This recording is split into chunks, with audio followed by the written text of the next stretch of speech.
Imagine walking through the streets of ancient Rome at dusk, when the chatter of the marketplace fades into the distant hum of drums and the eerie echo of cymbals. Beneath the grandeur of marble temples and the disciplined order of Roman law, a mysterious and foreign presence quietly weaves itself into the city's very soul. This is the story of a goddess whose origins lie far beyond Italy, in the rugged lands of Anatolia, whose cult would both fascinate and terrify Roman citizens, and whose influence would ripple across centuries in ways both subtle and profound. This is the tale of Cybele, the Magna Mater, the Great Mother, whose worship was as electrifying as it was enigmatic, whose rituals tested the boundaries of societal norms, and whose symbol, the sacred black stone, was shrouded in both fear and reverence. Cybele represents more than a simple deity. She embodies nature's raw power, fertility, the cyclical rhythms of life and death, and an almost cosmic authority that places her above ordinary gods. Her cult's arrival in Rome was not a casual adoption of a foreign divinity. It was a deliberate, almost desperate act, prompted by crises both civic and military, an acknowledgement that sometimes the old gods could not provide what the state urgently needed. The rituals surrounding her worship were intense, ecstatic, and at times horrifying to Roman sensibilities, involving eunuch priests, trance-inducing music, and ceremonies that blurred the line between devotion and the supernatural. In this video, we will peel back the layers of secrecy surrounding the cult of Cybele in Rome.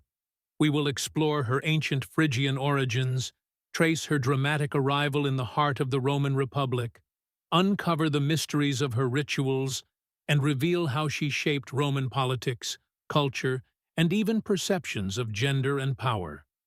We will also look beyond her Roman chapter to the esoteric interpretations of her worship, examining the mystical and psychological meanings behind her ecstatic rites, and consider how her legacy survived long after the decline of her cult. By the end of this journey, you will see that the story of the Great Mother is not just a tale of ancient religion, but a mirror reflecting humanity's timeless fascination with the divine, the mysterious, and the transformative forces that shape life itself. Long before the streets of Rome echoed with the drumming of the Megalesia festival, Cybele's presence was already stirring the rugged landscapes of ancient Phrygia, in what we now call modern-day Turkey. She was not a goddess born from myths whispered only in palaces or temples. She was a deity of the land itself, intimately tied to the mountains, the rivers, and the untamed forces of nature. Known as the Mother of the Gods, Cybele represented fertility in its most primal sense, the fecundity of the earth, the growth of crops, the birth of life, and the maintenance of cosmic order. She was both creator and nurturer, protector and destroyer, embodying a paradox that made her awe-inspiring to those who worshipped her. Her figure is often depicted crowned with a mural crown, symbolizing fortified cities under her protection, and accompanied by lions, animals that echo her wild, untamable strength. The early rituals of Cybele's worship were as shocking to outsiders as they were compelling to devotees. Central to her cult were the Galli, a devoted priesthood of eunuchs who symbolically and physically renounced conventional human desires to serve the goddess fully. These priests engaged in ecstatic ceremonies designed to transcend ordinary consciousness. Through wild music, hypnotic drumming, and frenzied dances, they entered states of religious ecstasy, sometimes even performing acts of self-mutilation or ritual castration as ultimate demonstrations of devotion. These practices were not mere spectacles. They were profound expressions of the cult's belief that the human body could be a vessel of divine power, capable of bridging the mundane and the cosmic. Cybele's cult in Phrygia was deeply tied to cycles of life, death, and regeneration. Her festivals and ceremonies often mirrored the rhythms of the natural world, celebrating the return of life in spring, the fecundity of the soil, and the inevitable decay of seasons. Music and movement were not incidental. They were tools for transcendence, mechanisms to enter altered states where worshippers could feel closer to the goddess herself. This early foundation, steeped in both devotion and ecstatic intensity, would follow Cybele across continents and centuries, adapting to new social and political landscapes while retaining the core of her power: the ability to inspire awe, fear, and spiritual transformation. Even before she arrived in Rome, Cybele's cult was a phenomenon that defied simple categorization. She was a mother, a warrior, a wild force of nature, and a cosmic stabilizer all at once. Her devotees saw her not just as a deity to be worshipped, but as a presence that demanded total commitment, a force that reshaped the identity of those who followed her. It is within this crucible of Phrygian devotion, ecstasy, and symbolism that the seeds of her later Roman incarnation were planted, waiting to germinate in the heart of the Republic. The arrival of Cybele in Rome was not a casual importation of a foreign deity, nor was it the result of mere curiosity about exotic religious practices. It occurred during a time of intense crisis, when the Republic was reeling under military defeats and social instability. In the mid-3rd century BCE, Rome faced an existential threat in the form of Hannibal's invasion during the Second Punic War. Cities were burned, armies defeated, and panic spread through the populace. In moments like these, the Romans, pragmatic as they were, turned to the supernatural for aid. It was then that the Sibylline books, the revered collection of prophetic texts, were consulted. Within their cryptic verses lay a striking command: to secure the favor of the goddess from Phrygia and bring her sacred presence to Rome.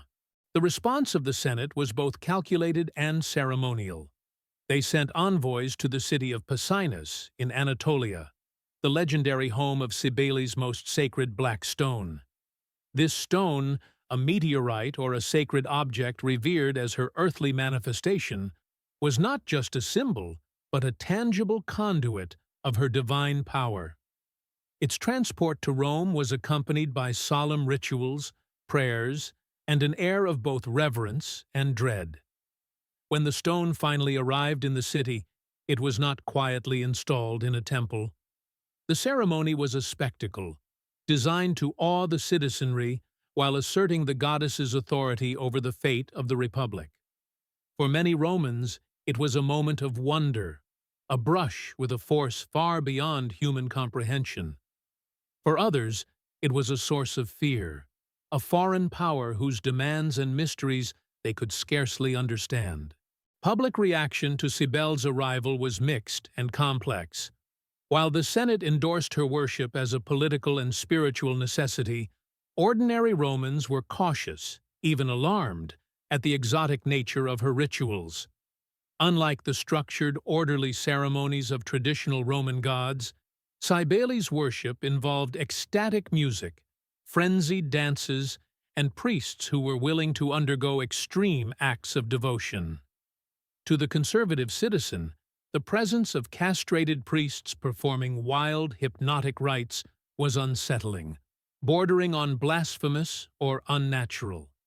Yet, despite this fear, the allure of the goddess's power, her promise to protect the city, to restore balance, and to ensure military success, proved irresistible.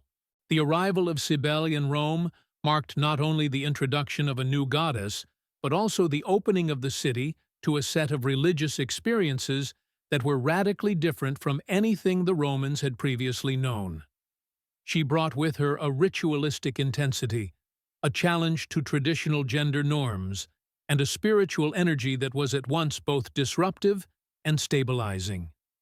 The black stone, her tangible presence, became the focal point of devotion, a constant reminder that Rome now shared its streets, its temples, and its destiny with a deity whose origins lay in distant lands, whose rituals were both ecstatic and extreme, and whose influence would stretch far beyond mere religious observance into the political and cultural fabric of the Republic. Once Cybele was established in Rome, her cult introduced a form of worship that was radically different from the familiar rituals of Jupiter, Mars, or other Roman deities. Her ceremonies were characterized by ecstatic energy, intense physical devotion, and highly symbolic acts that often left even the most pious Romans in awe or shock. Central to these rituals were the Galli, the eunuch priests who embodied the goddess's power and dedication. These men, having undergone voluntary castration as a sign of absolute devotion, were more than priests. They were living representations of Cybele's transformative energy. Their presence alone challenged Roman norms of masculinity and social order, for they had forsaken traditional gender roles to fully inhabit a spiritual identity devoted to the Great Mother. The Galli performed rites that were deliberately ecstatic, designed to elevate participants beyond ordinary consciousness. Drums, cymbals, and other percussion instruments were used not merely as musical accompaniment, but as instruments of spiritual intensity. The rhythms of these instruments, often repetitive and thunderous, induced trance-like states, allowing both priests and worshippers to feel an intimate connection with the goddess. In some ceremonies, participants engaged in self-flagellation or other forms of ritualized physical expression, demonstrating both their submission to divine will and their willingness to endure suffering for spiritual transcendence. The blending of music, movement, and heightened physicality created an atmosphere that was simultaneously terrifying and exhilarating, a sensory gateway to the divine. One of the most significant public expressions of Cybele's cult in Rome was the Megalesia festival. Held annually in April, this multi-day event transformed the city into a space of ritual spectacle, devotion, and communal engagement. The festival included formal ceremonies in her temple, theatrical performances, and even games, blending sacred observance with public entertainment. While much of the festival was accessible to the general populace, certain rites remained shrouded in secrecy, reserved exclusively for the Galli and initiates. This distinction between public display and private devotion reinforced the sense of mystery surrounding the goddess, creating a hierarchy of knowledge and experience that heightened the cult's allure. Beyond public ceremonies, private worship also played a key role in Cybele's presence in Rome. Homes and shrines often featured symbolic objects, small representations of the black stone, and ritual instruments designed to evoke her presence even outside the temple. Devotees sought personal encounters with the goddess, believing that her protection and favor could influence everything from family fertility to military success. Music and dance, ecstatic or meditative, became conduits for experiencing the divine personally, while the more dramatic public rituals reinforced her authority and power on a societal level. The introduction of these rituals into Rome did more than diversify religious practice. It challenged traditional notions of devotion, gender, and social propriety. By embracing the extremes of ecstasy, transformation, and symbolic death and rebirth, Cybele's cult demonstrated that spirituality could extend beyond orderly sacrifice or solemn prayer, that it could be an immersive, transformative experience capable of shaking the foundations of both individual identity and communal life. The cult of Cybele in Rome was not merely a matter of religious fascination or exotic spectacle. It quickly became a tool of political and social influence, deeply entwined with the workings of the Republic and later the Empire. Her arrival, prompted by crisis, had already established her as a goddess whose favor was considered essential for the city's survival. As such, the Senate took an active role in overseeing her worship, regulating festivals, and attempting to integrate her foreign practices into the framework of Roman civic life.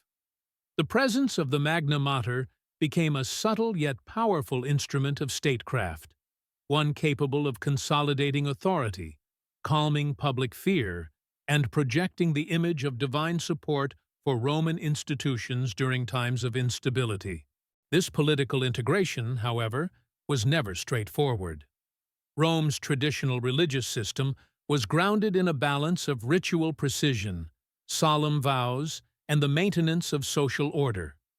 The ecstatic, often chaotic practices of Cybele's cult, particularly the self-mutilation, trance-dancing, and the presence of eunuch priests, stood in sharp contrast to Roman sensibilities. Senators, priests, and moralists often expressed concern over these foreign rites, debating whether the goddess's power justified the disruption of established norms. Yet the allure of her protective and transformative power proved difficult to resist. By embracing Cybele, Rome effectively acknowledged that the maintenance of military and civic stability sometimes required recourse to forces beyond conventional control. The cult's social influence extended beyond politics into the very fabric of Roman life. Cybele's presence challenged traditional notions of gender and sexuality, particularly through the role of the Galli priests.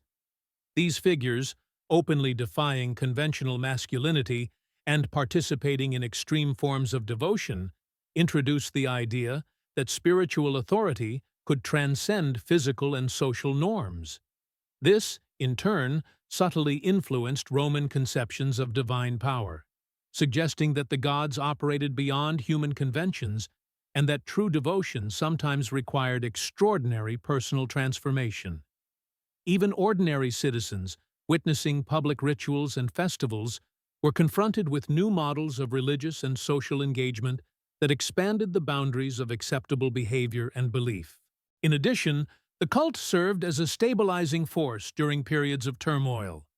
Military campaigns, famines, and political crises were often accompanied by heightened devotion to the goddess, with both the Senate and citizens seeking her favor through public ceremonies and personal supplication. The Megalesia festival, with its combination of spectacle and solemnity, functioned as a unifying event, drawing the community together under the aegis of a divine protector. In this sense, Cybele's influence was both psychological and practical.